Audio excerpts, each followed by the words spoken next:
Sebagian besar UMKM yang ada di Indonesia itu belum punya pembukuan pada bisnisnya. Alasannya, karena tidak paham dan tidak terlalu mengerti tentang ilmu akuntansi. Padahal, jika sebuah bisnis tidak mempunyai pembukuan, kemungkinan terburuknya adalah bisnis tersebut dapat mengalami kebangkrutan. Tapi, sekarang kamu tenang aja, karena sekarang sudah ada software akuntansi yang dapat membantu pembukuan menjadi lebih mudah, walaupun nanti kamu tidak terlalu paham tentang ilmu akuntansi. Salah satu software akuntansi yang dapat kamu gunakan adalah Accurate Online. Nah, pada video kali ini, saya akan memberitahukan tentang betapa bermanfaatnya Accurate Online untuk membantu pembukuan UMKM. Nah, sekarang saya udah ada di dalam database Accurate Online. Kita langsung aja mulai untuk simulasi bagaimana cara pembukuan UMKM di Accurate Online. Jadi nanti kamu biar tahu nih manfaatnya itu apa aja yang akan diberikan. Nah, pertama yang harus kamu mulai, jika kamu mau input transaksi di Accurate Online itu, kamu harus masukin dulu master datanya di sini. Jadi nanti kamu tinggal masuk aja ke modul persediaan. Nah, nanti di sini ada fitur barang dan jasa. Jadi nanti semua barang dan jasa yang kamu beli ataupun kamu jual, nanti kamu inputnya tuh dari sini. Jadi nanti untuk penginputan transaksi selanjutnya. Nah, nanti kamu tinggal pilih nih nama barangnya apa. Contoh kita mau jualan baju di sini. Nanti kita tulis aja di sini, saya mau jualan baju gamis contohnya. Nah, nanti kategori barangnya kamu bisa buat di sini. Jadi nanti ketika kamu ngecek laporan, itu nanti ada filternya tersendiri. Jadi kamu bisa filter nih sesuai kategori barangnya. Contoh saya bikin di sini kategorinya baju. Kita simpan. Nah, nanti jenis barangnya kamu pilih persediaan. Jadi kalau di Accurate Online itu kan kita ada 4 jenis barang di sini. Pertama, persediaan. Persediaan itu nanti yang stoknya akan kamu kontrol. Kedua itu nanti ada non-persediaan. Ini adalah barang yang nanti stoknya itu nggak kamu kontrol. Jadi ketika kamu beli itu nanti akan langsung jadi biaya.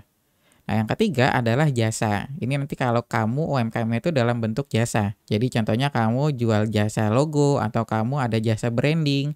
Nah, nanti kamu pakainya berarti ini jualannya. Nah, jenis barang yang terakhir atau yang keempat adalah jenis barangnya itu grup. Nah, kalau grup ini biasanya untuk produk bundling. Contoh kita mau jualan parcel contohnya nih. Nah, di dalam parcel itu kan biasanya terdapat beberapa barang yang digabung jadi satu. Nah, nanti kamu bisa pakai parcel di sini. Jadi nanti kamu ada beberapa barang yang ingin kamu jual, baru nanti kamu gabung jadi satu. Nah, nanti kamu bisa pakainya tuh jenis barang yang grup. Cuma nanti saya pakainya yang persediaan dulu, karena nanti kan ini stoknya akan saya kontrol. Nah, kemudian satuannya akan kamu pilih di sini. Jadi nanti kita juga ada multi satuan. Nah, pertama saya kan pieces di sini. Jadi nanti kalau di atasnya itu apa? Kalau kamu ada multi satuan. Contoh di atas pieces ada box. Nah, nanti kamu ditanya, satu box itu isinya berapa pieces. Cuma karena kita jualan baju, jadi kita cuma pakai yang pieces aja di sini. Nah, ini adalah tab penjualan dan pembelian. Ini nanti kamu bisa masukin harga jualnya dan harga beli di sini. Dan kamu juga bisa input nih, pakai PPN atau enggak di sini. Nanti kalau kamu udah penjualan itu pakai PPN, berarti nanti kamu aktifkan aja di sini. Kamu tambahin di sini. Cuma nanti kayak saya contohnya ini belum pakai PPN. Jadi saya kosongin aja. Terus nanti di sini ada tab stok. Ini nanti untuk input stok awalnya. Lalu ada akun perkiraan, nah nanti ada gambarnya juga kalau kamu mau input gambarnya, dan ini ada tab lain-lain. Nah, dan ini nih nanti untuk catatan terus sama dimensinya. Nah, kalau udah oke, kamu tinggal simpan. Nah, berarti ini sekarang kamu udah berhasil buat satu daftar barang. Kalau udah kayak gini berarti kamu udah buat nih satu jenis item. Nah, kalau di bisnis itu kan biasanya punya banyak item. Kamu nggak mungkin dong input satu-satu kayak tadi. Nah, di Accurate Online nanti enaknya itu kamu disediain untuk fitur import. Jadi kamu klik aja icon yang warna hijau ini. Nanti di sini ada pilihan import data. Jadi nanti kamu bisa pilih yang import dari Excel. Nah, nanti di sini disediain nih contoh filenya apa. Nanti kamu bisa download, nanti ada contohnya. Jadi nanti kalau kamu udah download, kan nanti kamu tinggal copy paste aja tuh sama data kamu yang sebelumnya. Baru nanti kamu import di sini. Baru nanti data tersebut akan masuk ke dalam Accurate Online. Cuma karena saya input datanya ini nggak terlalu banyak, jadi saya inputnya manual aja. Nah, sekarang kita lanjut lagi. Ini kan saya udah punya satu barang nih. Baju gamis di sini. Stoknya masih kosong. Nah, gimana caranya kita untuk menambahkan stok ini? Nah, kalau untuk nambahin stok ini kan berarti otomatis kita harus beli dulu nih ke supplier. Nah, nanti untuk pembeliannya itu kita juga ada di dalam modul pembelian. Jadi nanti di Accurate Online itu udah ada modul pembelian untuk membeli sebuah barang. Nah, sebelum kita masuk ke modul pembelian, saya jelasin lagi kita masih di modul persediaan di sini. Nah, Accurate Online itu nanti udah ada fitur multi gudang. Jadi kamu bisa buat banyak gudang di Akrobat Online sesuai dengan kebutuhan kamu.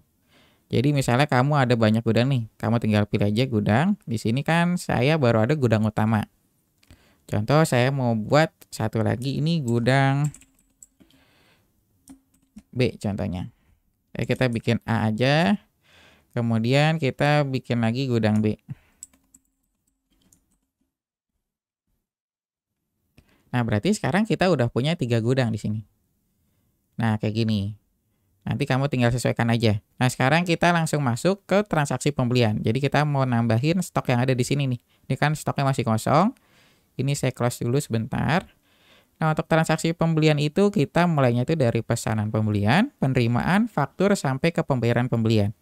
Dan ini adalah alur yang disediakan oleh Akrobat Online. Jadi enaknya Akrobat Online itu kan fleksibel. Jadi kamu nggak harus ngikutin 100% semua fitur yang ada di sini. Jadi nanti kamu bisa ikutin aja sesuai alur yang ada di perusahaan kamu, baru nanti diadaptasi ke Akrobat Online. Jadi contohnya kamu nggak mulai dari pesanan pembelian nih, kamu mulai dari faktur pembelian. Nah itu nggak masalah, nanti kamu tinggal sesuaikan aja. Atau kamu mau langsung dari penerimaan, faktur, dan pembayaran pembelian. Nah itu nggak masalah, jadi nanti tinggal kamu sesuaikan aja, baru nanti diadaptasi ke dalam Akrobat Online. Nah, selain alur yang ada di sini, sebenarnya untuk transaksi pembelian ini kita ada alur tambahan lagi. Cuma ini opsional sebenarnya. Jadi selain mulai dari pesanan pembelian, nanti kamu bisa mulainya itu dari modul persediaan juga. Nanti di sini ada permintaan barang. Nah, permintaan barang ini nanti biasanya itu digunakan oleh orang gudang. Jadi nanti kalau kamu udah ada divisi gudang atau bagian gudang, biasanya kan orang gudang itu yang info, Pak atau Bu, ini barang ini lagi kosong nih. Coba dong tolong beliin. Nah, biasanya kan kayak gitu tuh orang gudang infoin ke bagian purchasing. Nah, nanti orang gudang itu bisa input transaksinya dari sini dulu. Permintaan apa yang mau dia beli nih barangnya. Baru nanti selanjutnya itu akan masuk ke pesanan pembelian di sini. Jadi nanti nge-link ke bagian purchasing. Nah, sekarang saya contohin aja mulai dari permintaan barang di sini. Jadi nanti full transaksinya biar kamu bisa lihat. Ini kita masukin permintaan barang. Nah, nanti kita tinggal pilih nih tanggalnya itu yang mau dibeli tanggal berapa. Terus tipe permintaannya nanti kita pilih yang beli barang. Nah, nanti kita tinggal pilih, kita mau beli barang apa. Contohnya kan tadi kita baju gamis nih yang kosong. Kita klik, nah nanti di sini kamu tinggal masukin jumlahnya itu berapa yang mau dibeli. Nah, karena ini diinput oleh bagian gudang, jadi nanti di sini hanya muncul nama barang dan kuantitasnya aja. Jadi bagian gudang itu kan biasanya nggak tahu harganya. Jadi nanti di sini dia hanya input nama barang dan kuantitasnya apa. Kalau udah, nanti kamu tinggal klik lanjut di sini. Nah, nanti kalau kamu udah lanjut, baru kamu simpan. Nah, ini berarti transaksinya udah berhasil disimpan. Nah, nanti untuk tiap transaksi yang ada di Akrobat Online ini, kamu juga bisa print out hasilnya. Ini saya contohin hasil print out-nya kayak gimana. Dan semua hasil print out di sini nanti kamu bisa edit sesuai dengan kebutuhan yang ada di perusahaan kamu. Nah, ini adalah contohnya kayak gini. Ini saya masih pakai bawaan dari Akrobat Online. Ini nanti bisa kamu edit lagi. Kamu bisa masukin logonya apa, terus nanti kamu bisa tambahin kolomnya di sini. Nanti kamu tinggal sesuaikan aja. Nah, sekarang kita lanjut lagi. Ini kan kita udah berhasil nih buat permintaan barang. Berarti nanti kita masuk ke proses yang selanjutnya, yaitu adalah modul pembelian, baru kita masuk ke pesanan pembelian. Berarti kita terbitin PO di sini. Kita masuk ke pesanan pembelian. Nah, nanti baru di sini nih, ini kan nanti di inputnya tuh oleh bagian purchasing. Baru nanti di sini ditanya, kamu mau belinya tuh ke supplier mana. Nah, ini karena saya masih kosong datanya, jadi saya inputnya satu-satu. Contoh kita mau belinya ke supplier A.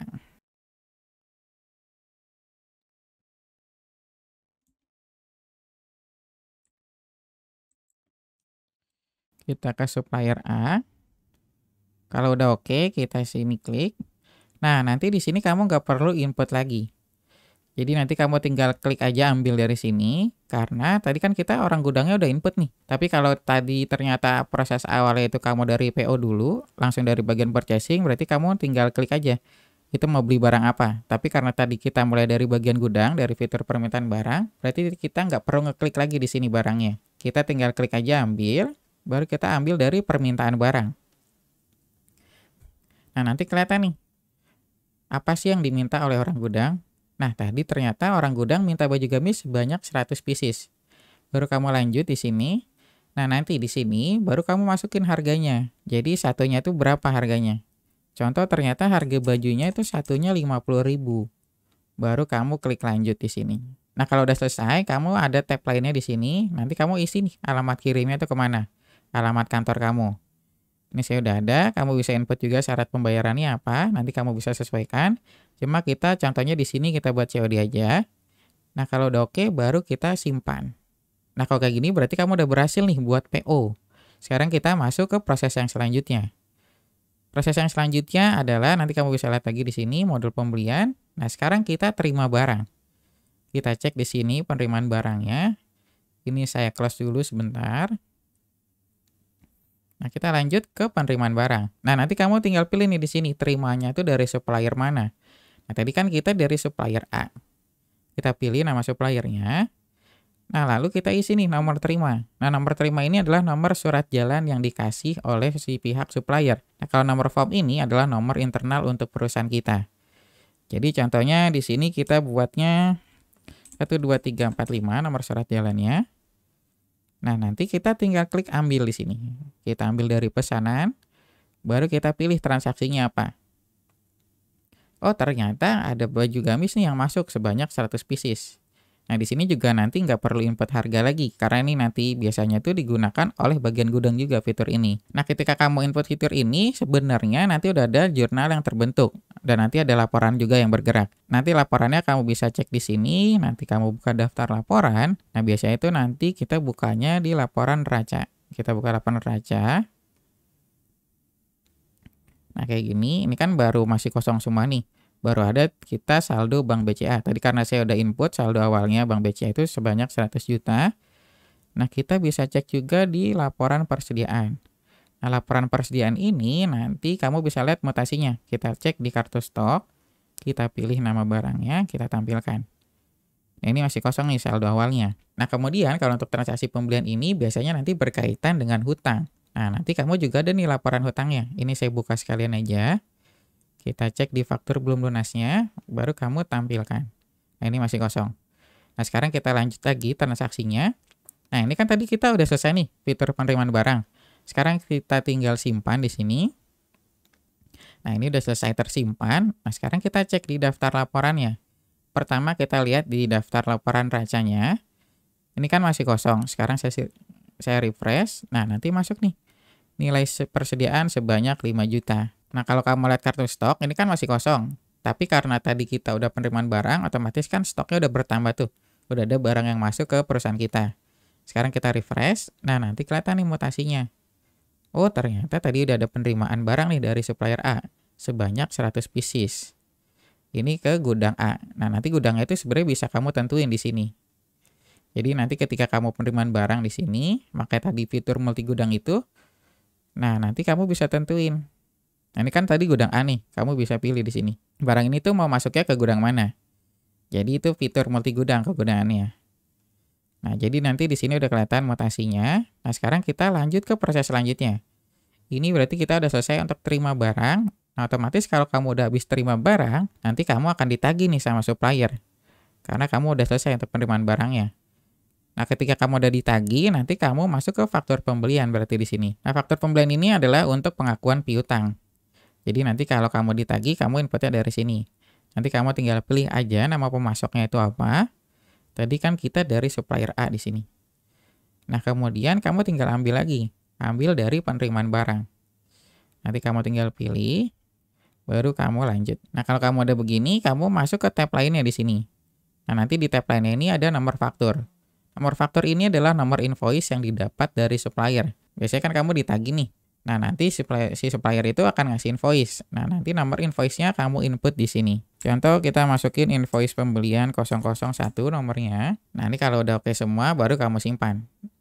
Nah, tadi saya bilang untuk faktur pembelian ini kan nanti untuk pengakuan pengakuan hutang, maaf. Nah, nanti di daftar laporan ini dia akan berubah di sini. Kita lihat di faktur belum lunas, ini kan masih kosong nih. Nah, ini nanti kita refresh, nah nanti kelihatan. Oh, ternyata kita punya hutang nih ke supplier A sebanyak 5 juta rupiah. Nanti akan muncul di sini. Nah, selain itu nanti di laporan racanya nanti itu juga akan berubah. Ini kan kita ada hutang pembelian belum ditagih. Senilai 5 juta. Nah, kalau kamu refresh, nanti itu akan naik ke utang usaha. Jadi akan berubah sebanyak 5 juta rupiah di sini. Nah, terus gimana caranya kalau kita mau bayar hutangnya? Nah, berarti sekarang kita masuk ke proses yang terakhir atau proses yang selanjutnya. Ini saya close dulu sebentar. Nah, kita masuk lagi ke modul pembelian. Nah, nanti kita masuk ke pembayaran pembelian. Nah, pembayaran pembelian ini nanti digunakan untuk pembayaran hutang. Jadi nanti tinggal pilih aja nama suppliernya itu apa, kayak biasa. Jadi kan kita ke supplier A nih. Nah, terus kita pilih, kita mau bayarnya itu pakai apa. Jadi nanti semua akun kas dan bank yang kamu punya akan muncul di sini. Karena saya saldonya masih kosong, ini baru ada di bank BCA, berarti kita pakai yang bank BCA aja. Nah, nanti kita tinggal ambil. Nanti semua transaksinya itu akan muncul di sini. Ini kita tinggal pilih, baru kita lanjut. Nah, terus akan muncul kayak gini nih tagihannya. Oh, saya punya invoice sebanyak 5 juta nih nominalnya. Nah, di sini kamu ada pilihan, kamu bisa bayar parsial atau kamu bisa bayar full. Jadi kalau nanti kamu mau bayar parsial atau bayar sebagian dulu, kamu tinggal klik aja. Nah, nanti nominalnya kamu ubah. Kamu mau bayar berapa di sini? Baru kamu lanjut. Nah, kalau udah oke, baru kamu di sini klik. Jadi nanti untuk refresh atau hitung nilai pembayarannya. Nah, sekarang kita simpan. Nah, kita lihat lagi di daftar laporan ya. Ini kan tadi ada utang usaha nih 5 juta. Kalau kita refresh, nah nanti utang usahanya 0, dan nanti bank BCA-nya ini yang saldo di akun kita, akun kasnya, itu akan berkurang 5 juta. Karena tadi nominal ini kita bayar untuk utangnya. Jadi di sini nominalnya berkurang. Nah, kita lihat lagi di laporan hutangnya, tadi kan kita masih punya utang nih 5 juta. Kalau kita klik refresh, nanti nominal hutangnya itu akan hilang. Berarti kita udah nggak ada utang lagi. Nah, itu tadi adalah untuk transaksi pembelian yang bisa kamu lakukan di Akret Online. Jadi nanti semuanya itu bisa kamu input di Akret Online. Nah, selanjutnya bagaimana caranya kalau kita mau jual barang tersebut? Sekarang kan kita udah ada stoknya nih. Tadi kita lihat lagi di daftar persediaan, kita lihat di barang dan jasa. Nah, nanti kalau kita lihat di sini, nah kita udah ada stok sebanyak 100 pieces. Gimana caranya nih kalau kita mau jual barang tersebut? Nah, sekarang kita langsung aja praktek untuk transaksi penjualannya. Ini saya tutup dulu sebentar, terus kita tutup lagi nih yang faktur belum lunas. Kita bukanya faktur belum lunas yang ada di piutang. Karena kita kan nanti berkaitan itu dengan pelanggan, berarti nanti itu jadinya piutang. Kita buka, kita tampilkan faktur belum lunasnya. Nah, selain itu nanti kita buka laporan laba rugi di sini, karena nanti kita berkaitan dengan pendapatan. Kita buka laporan laba rugi, nah ini masih kosong. Nah, sekarang baru kita masuk ke transaksi penjualannya. Nah, enaknya di Akret Online itu nanti semua fiturnya itu saling terintegrasi. Jadi nanti kamu nggak hanya untuk kontrol stok aja. Jadi nanti kamu bisa catat transaksi penjualan, terus nanti kamu bisa masukin transaksi pembelian, kontrol stok, sampai ke pembuatan laporan. Jadi nanti kamu nggak perlu banyak software kalau kamu mau melakukan pembukuan. Jadi nanti kamu cukup satu software aja, Akret Online, nanti bisa mencakup untuk semua pembukuan yang ada di perusahaan kamu. Nah, sekarang kita lanjut lagi untuk transaksi penjualannya. Nah, transaksi penjualan kamu bisa masuk ke modul penjualan di sini. Nah, nanti untuk alurnya itu nanti kita mulai dari penawaran, pesanan, pengiriman, faktur, sampai ke penerimaan penjualan. Nah, ini adalah alur yang disediakan oleh Akret Online. Tapi yang tadi saya bilang sebelumnya, untuk alur di sini kamu nggak harus ngikutin 100%. Jadi nanti kamu bisa sesuaikan aja dengan alur yang ada di perusahaan kamu, baru nanti kamu adaptasi ke Akret Online. Nah, sekarang saya langsung mulai aja untuk simulasinya. Ini saya langsung mulainya dari penawaran penjualan aja, jadi nanti kamu bisa lihat nih semua fiturnya. Nah, sebenarnya untuk tampilan fitur penjualan dan pembelian itu dia nggak jauh beda sebenarnya. Cuma ujungnya aja dibalik. Kalau untuk pembelian itu kan nanti kita berkaitannya dengan supplier. Kalau penjualan itu nanti kita berkaitannya dengan pelanggan. Nah, untuk tampilan di dalamnya itu nggak jauh beda sebenarnya. Nah, nanti kamu di sini, di fitur ini, kamu tinggal masukin nih. Kamu pelanggannya itu atas nama siapa? Karena saya belum punya pelanggannya, ini saya masih kosong. Saya mau jualnya contohnya ke Bowo di sini. Kamu simpan. Oh ya, tadi saya belum bilang, ini kan tadi daftar pelanggan dan daftar supplier kita kan masih kosong. Jadi kamu nggak perlu input satu-satu kayak gini. Sebenarnya nanti kamu bisa import juga sama kayak daftar barang dan jasa. Nanti kamu tinggal klik aja di sini. Nah, nanti di sini ada pelanggan. Jadi nanti bisa kamu import juga daftar pelanggan dan daftar suppliernya. Nanti di sini disediain fitur import data juga. Cuma kan karena ini saya masih kosong, jadi saya isinya satu-satu karena saya nggak perlu banyak data juga. Nah, sekarang kita lanjut lagi. Ini kita udah masuk nih. Nama pelanggannya siapa, terus kita tinggal pilih. Kita mau jualannya itu apa. Tadi kan kita punya produk ini baju gamis. Kita pilih baju gamisnya. Nah, kemudian kita masukin harganya berapa. Contohnya kita mau jualnya itu 150.000 harganya. Nah, si Bowo ini beli 3. Nah, kalau udah oke, kita klik lanjut.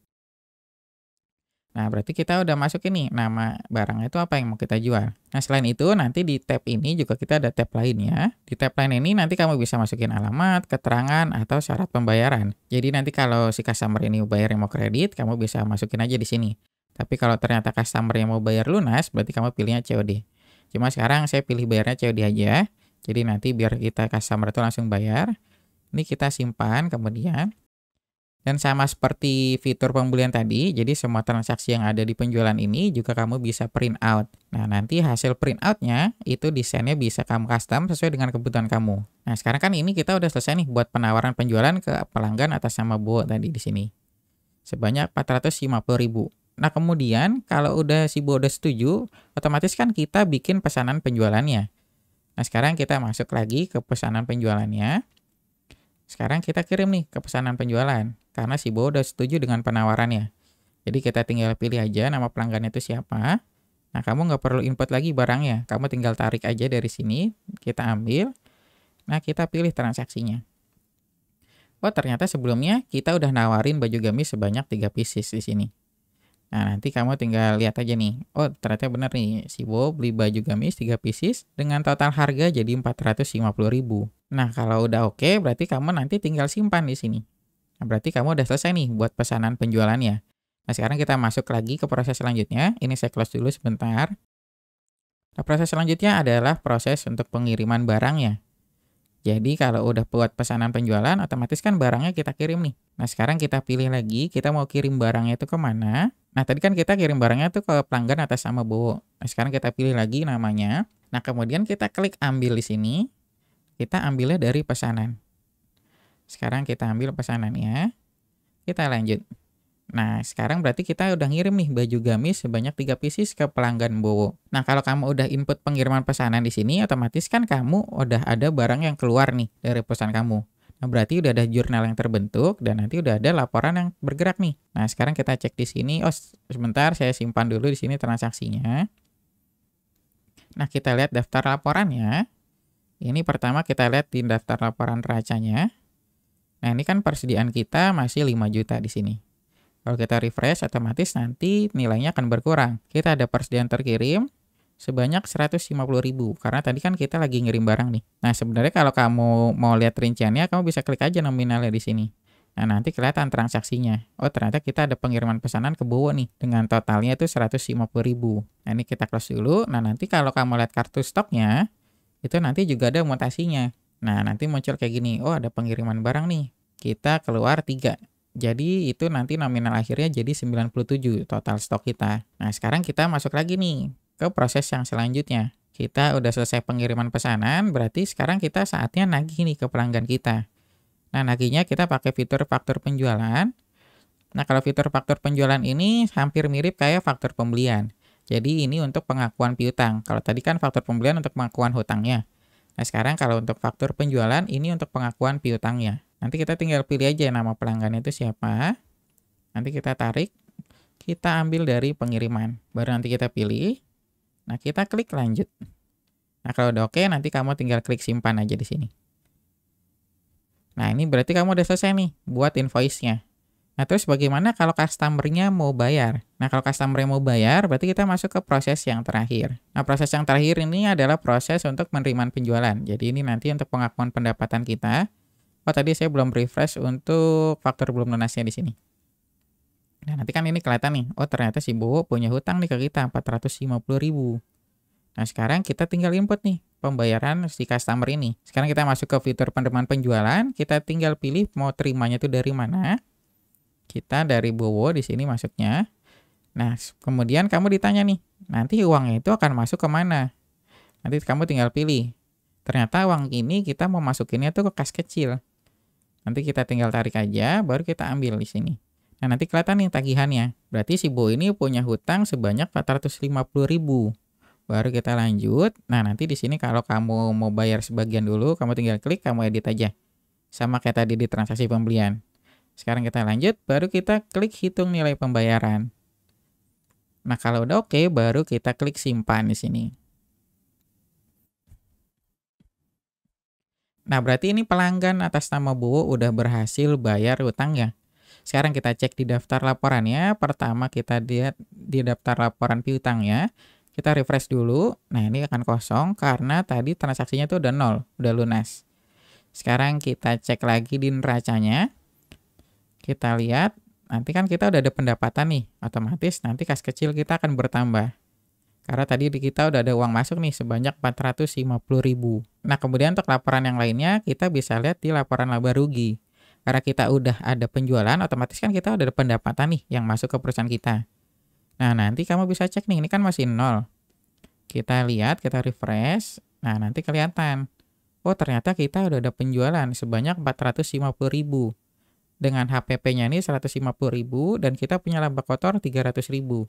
Dan laba bersihnya 300.000. Nah, kenapa ini laba kotor dan laba bersihnya sama? Karena kita belum masukin biaya operasional di sini. Kita belum masukin beban operasional. Jadi beban operasionalnya masih kosong. Jadi nanti kalau kamu masukin beban operasional atau biaya operasional, nanti di sini akan muncul nominal lagi yang akan mengurangi laba kotornya. Nah, ini kan transaksi penjualan udah selesai nih. Kita udah selesai buat transaksi penjualan dan kita juga udah lihat semua daftar laporan yang berkaitannya. Nah, sekarang gimana caranya kalau kita mau input biaya operasional? Jadi nanti kita sekalian lihat nih, laporan laba ruginya itu bergerak atau enggak. Nah, kalau kamu mau catat biaya operasional, nanti kamu tinggal masuk ke modul KSN Bank, baru kamu pilih fitur pembayaran di sini. Nah, nanti kan masuknya kayak gini. Nah, nanti kamu ditanya nih, kamu mau pakai bayarnya itu pakai apa? Nah, kita kan ada dua nih, ada kas kecil dan bank BCA. Contohnya saya mau bayarnya nih pakai bank BCA. Nah, kita mau bayar apa nih ditanya di sini. Contoh saya mau bayar listrik. Nanti kamu tinggal pilih aja di sini listrik, kamu ketik. Nah, kamu ditanya nih nanti, bayar listriknya berapa? Saya mau bayar listriknya 200.000 contohnya. Nah, kita lanjut, baru kita simpan. Nah, selain bayar listrik, kamu ada bayar apa lagi nih untuk biaya operasionalnya? Nah, nanti kita masukin aja sekalian, contoh kita masuknya pakai bank BCA lagi. Kita mau bayar apa contohnya? Ternyata kita mau bayar transport nih, uang transport. Contoh kita mau bayar uang transportasi karyawan. Transportnya berapa? 50.000 contohnya di sini. Nah, kita masukin, baru kita lanjut. Nah, kalau udah oke, baru kita simpan. Nah, berarti sekarang kamu udah selesai untuk mencatat biaya operasional yang ada di perusahaan kamu. Nah, sekarang kita cek lagi di daftar laporan. Nah, ini kan laba ruginya tadi begini nih. Ini laba kotornya masih belum dikurangi sama biaya operasional. Sekarang kita refresh. Nah, nanti akan bertambah. Tadi kan kita masukin beban listrik di sini 200.000 dan beban transportasi karyawan sebanyak 50.000. Jadi dari 300.000 ini dikurangi dengan biaya operasional 250.000. Jadi nanti laba bersihnya itu jadi 50.000. Dan ini kalau laba bersih ini adalah benar-benar pendapatan yang akan diterima oleh perusahaan kamu. Jadi nanti kalau kamu ada pendapatan, kamu lihatnya jangan di laba kotor di sini. Karena laba kotor ini kan masih belum dikurangi dengan biaya-biaya lainnya. Jadi nanti kamu lihatnya patokannya itu dari laba bersih. Jadi nanti kelihatan nih, oh total pendapatan yang perusahaan saya terima ini baru 50.000. Nah, selain laporan ini, nanti Akurat Online juga menyediakan laporan lainnya.